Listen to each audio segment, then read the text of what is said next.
ఉంటుందో అంత పొడుగు చెక్క ఒకటి తయారు చేసి దాని మీద మధ్యలో ఒక జ్యోతిని వెలిగిస్తారు. చుట్టూ 8 చిన్ని చిన్ని ప్రమిదల వంటి ఉంటాయి. అందులో 8 చిన్న దీపాలు వెలుగుతూ ఉంటాయి. మధ్యలో పెద్ద దీపం వెలుగుతూ ఉంటుంది. ఈ దీపాన్ని ప్రదోష వేళలో బయటికి తీసుకొచ్చి కానీ ఇంటి మేడ మీద కానీ వెలిగిస్తారు.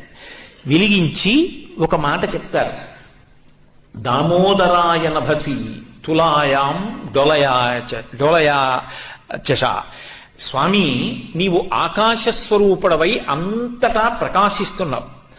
అలా ప్రకాశిస్తున్నటువంటి నీకు ఓ దామోదర, అనంతంగా విష్ణుతత్వంగా వ్యాపించి ఉన్నటువంటి నీకు ఇదిగో నేను ఆకాశ దీపం పెడుతున్నాను. ప్రదీపంతే ప్రయచ్ఛామి, ఊగుతున్నట్లుగా ఉన్నటువంటి ఈ దీపాన్ని పెడుతున్నాను. అలా 30 రోజుల పాటు ఆకాశ దీపాన్ని